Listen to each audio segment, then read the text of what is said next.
As Matt said, my name is Frank Marangell, President and CEO of Rize, a new innovative 3D printing company for the industrial space. And I'm very excited to be here today because talking to hardware people is talking to my people. So I've been into hardware since I was a little kid, taking stuff apart and trying to put it back together. And luckily enough, in 2006, I had the opportunity to start Object USA, which is a 3D printing company, for 10 years up and through the merge with Stratasys. And for the last 2 years, I've been doing the Rize introduction, and we're just coming to market right now. But we're not here to talk about Rize. We're here to talk about solving the barriers for large-scale adoption of 3D printing. Now, I want to start with this quote because actually what Matt referenced was something that I think comes very close to this famous quote by Mark Twain, which is, "The report of my death has been greatly exaggerated."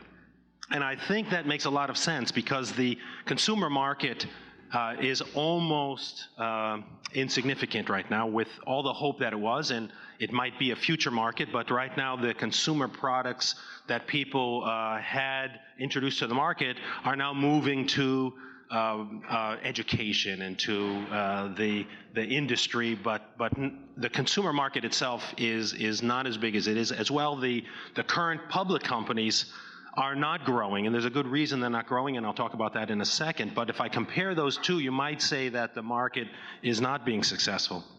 But it's not true. If you look at the top line, the market has grown 5 times in the last 6 years, from $1 billion to $5 billion in market size. And according to the Waller's report, the market expected to grow 4 times over the next 5 years as well, to $26 billion. Some of that is in end-use parts, and there is a huge opportunity for 3D printing in end-use parts, and let's talk about that. McKinsey put a study together that said $800 billion of the $12 trillion manufacturing market could be digital produced rather than injection molded, and 250 to 400 billion of that could be 3D printed. Now that's exciting. That goes from the $6 billion that we are today in 3D printing to $250 billion by 2025. How do we get there? So if I look at where the market was going to break down in the future, I think it's going to look like this. The 6 technologies that exist today have severe limitations to make end-use parts. I put them here in this category: prototyping and tooling, and they exist in a lab. They exist in a lab because they're big, they need venting, they have a lot of post-processing that is chemical and environmentally hazardous.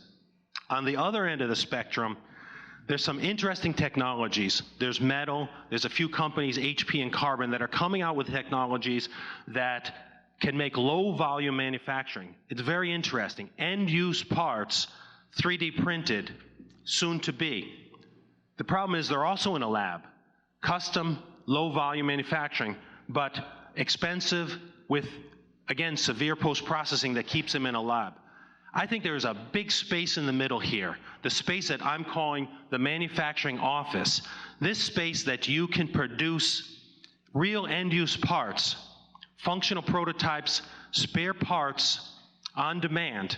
So instead of making spare parts and keep them in storage so that somebody may want to have one, you can produce one spare part and ship it to the customer. The spare part could be digitally downloaded and printed at your local UPS store. And of course, end-use parts. So I think this is a huge segment, and from this section forward is what McKinsey was talking about from the $250 billion space. So how we get there is to make real injection molded quality parts. And as I mentioned, the 6 technologies that are out there today cannot do that. Let's talk about what's holding us back and what will it take to get there. The first thing that's needed is to be a smarter part. Today's 3D printed parts are one material, and they're not real engineering plastics, but they're single material. To be able to have CAD that can control voxel by voxel elements, and to have a 3D printer that can print voxel by voxel elements. What I mean by that is the ability on every layer, a voxel is a three-dimensional pixel, right? So on every layer to be able to define this part is rubber, this part is rigid, this part has thermally conductivity, this one has electrical conductivity. Pixel by pixel, voxel by voxel, layer by layer. So you can have active sensors inside a part. But today's technology doesn't have those material properties. Brittle parts, weak parts, low heat deflection temperature, HDT, low flex strength, incomplete curing, and non-isotropic properties. These are the parts that you get off a 3D printer today. What we need is real engineering plastic. This is a plastic pyramid. We don't need polypropylene-like. We don't need polycarbonate-like. To have an end-use part, you need a polycarbonate part. You need an ABS part. That ABS part actually is strength that's in X, Y, and Z. Here's a typical layer of a thermoplastic extrusion 3D printer. The X and Y might have the strength as you see here, but the Z-axis will be something like 60% of that. That's not acceptable. Any given part is only as strong as its weakest link.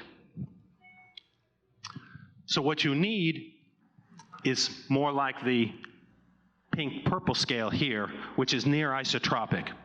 You need to have strength in X, Y, and Z that's the same as injection molded quality. Here's a zoomed-in picture of a 3D printed part. This is not acceptable in any end-use part. This happens to be a 3D printed part with an acceptable surface finish, and this is where everybody needs to get to if we're going to have injection molded quality parts.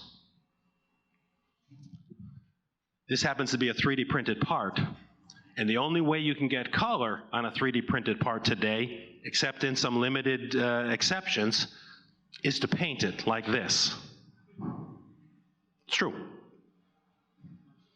What we need is to be able to print full CMYK color on demand on every part. This is just an example of a 3D printed part. Now, my turtle friend here is explaining that today's 3D printers are too slow. They used to be called, probably everybody knows, rapid prototyping. There's a very good reason it's not called rapid prototyping, because the rapid was not in the prototyping. So 3D printers today are way too slow to be end-use parts, whether they're going to be for functional prototypes, low-volume manufacturing, or custom one-offs. They're still too slow. So my hair friend here is expressing that it needs to be speeded up. We've done some calculations to think that 3D printers today need to be 2 to 10 times.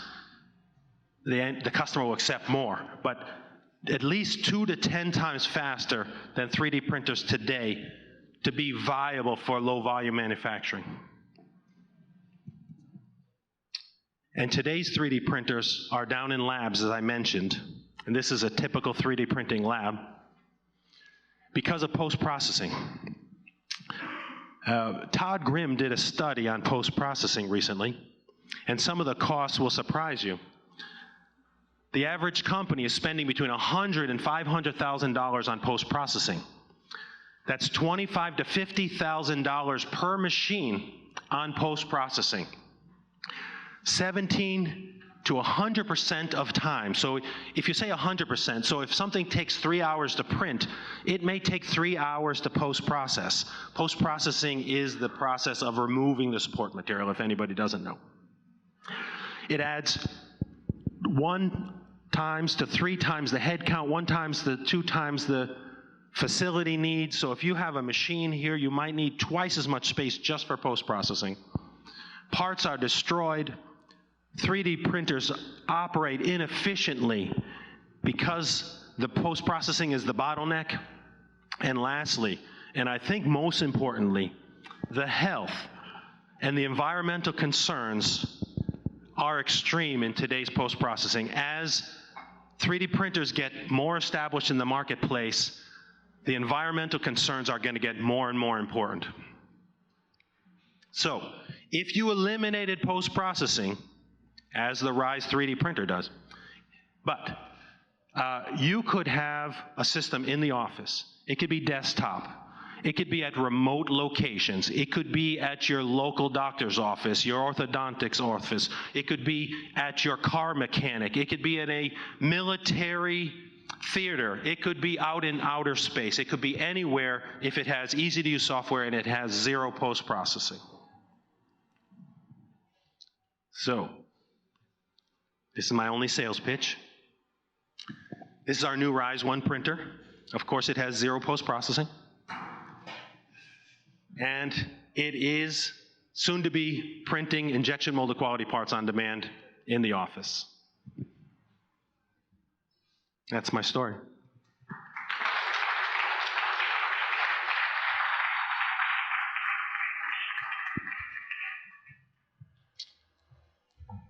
Thank you very much. Well, since you have one question, I'll... Thank you. HP has a Voxer 3D printing. Yes. I want to know how different it is from yours. Yes, excellent question. I did not set that question up. But if you remember the scale of the current technologies, the way I break down the market in the future, the current technologies sit over here. So HP was over here. HP is planning on making, and planning I say because it's not out yet, but they're planning on making a solution that's going to make low volume manufacturing, and it's going to be in the lab. So we coexist with HP entirely. They are going to forge the ground, hopefully. I'm hoping they're successful. They're going to forge the ground in end-use parts for 3D printing. And then, but they're cumbersome. It's time-consuming, it's expensive. They will make 10 parts very efficiently. They won't be able to make one as flexibly. So it's kind of like having this big bulky machine that can make 2D printing, that can print, collate, staple, all this stuff, but has a hard time making one off. So you have the more flexible dynamic printer, that's us, and HP that will take an entire day to print the entire powder bed and then cool down and clean off as well. All of that is a messy, time-consuming, expensive process that puts it in the lab. So it's not as dynamic, and it's not as suited for one-offs. Does that make sense? If I may ask one more. You mentioned that your print process somehow doesn't compromise the strength in Z-axis. How is that done? So it's for two ways. With certain compounds of material, you can actually get amorphous and Z-strength without additives, but our particular process allows us to interlace thermoplastic extrusion and jetting of additives in between. So jetting of additives in between allows us to loosen the molecular bond between the extrusion layers, chemically and thermally attaching the layers, so it's isotropic. And we have independent study working on that. One more here, and then you. What's the what are you planning to charge for the Rize 1? And also, like, in terms of the material that you're using, how much do you, like, per liter do you expect to charge for that? Yeah, another excellent question that I did not pay for. But the printer itself is going to be $19,000. So from an industrial standpoint, the average industrial 3D printer is $97,000. So 19 is a fraction of the price of that. The overall package, which includes, tires and an engine, is about $25,000. The material is $99 per spool, which is the equivalent of $250 from the Stratasys and the 3D Systems spool. So we're less than half from the material and 1/4 the price of the system. Thank you. Just wondering if there are any indications that the software will advance so that it can be point and click versus needing CAD knowledge. No, Sorry, say that again? Is the software advancing enough so that an average user could point and click a design versus requiring CAD knowledge, AutoCAD? I don't know. It's a very good question. But from our standpoint, we need advancements in 3D CAD to get to the voxel by voxel, and we're working with the CAD companies, and there's some very interesting advanced CAD companies that are creating CAD not just as a graphical representation of the game, but actually mathematical calculations of voxel by voxel. That's one. But I think from a simplistic graphic standpoint, they are getting easier all the time. And from our standpoint, we actually have software that's smart in our printer. So going from the CAD to print is as easy as put it on the tray graphically and push a button. All right, the moment you've been waiting for. Good throw. Can you hear me? What's your minimum voxel size? Right now we're working on 300. Right now we're working on 300 by 300 DPI. But that's only a limitation of the print head we're using today. If you know that there's billions of dollars invested in industrial 3D print heads. So we're not designing our own print head, we're using industrial print heads, working with partners in that regard. So it's only a limitation of speccing it out. Right now, 300 DPI is what we need, but we can easily go higher if we needed. Whose print head do you use? Rico.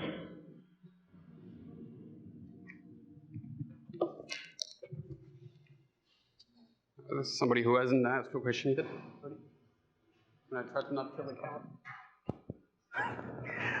It looks awesome. I met people from a company called Voxelate in Boston, and are they doing voxel stuff, and how do you compare with them? Thanks. Sure. So first let me say, being from Boston, and I'm sorry to talk to a New York audience here, but I love New York. But Boston is a 3D printing capital of the world, and when I think of Voxel 8, and I think of Form Labs, and I think of Objet and Z Corp and several other MIT spin-offs, very interesting. But Voxel 8 is doing silver traces, so the amount of connectivity, the amount of electricity they can transfer is limiting to what they can do from an electrical standpoint. And we will have the opportunity, I didn't get into our technology, but we have the opportunity to actually make real electric circuits. As we're doing voxel by voxel, we can actually change the electrical properties, we can sensitize the copper. I'm talking about future stuff, not what we're doing today.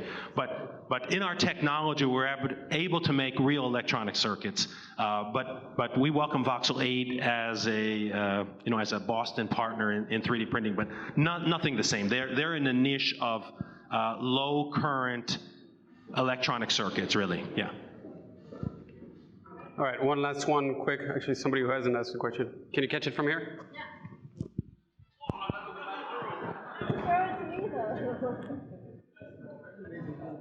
Okay, quick question. Are you mixing materials? Do you have I thought I saw a picture with like an elastomer on the outside. Are you mixing materials within a single process?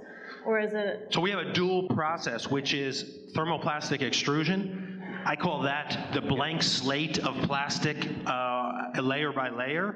And then on top of that, we jet voxel by voxel. We jet in a 300 DPI, whatever you want to jet. We jet, it's not a sales pitch. We jet a material that allows for zero post-processing. We jet a color, so we can make full color.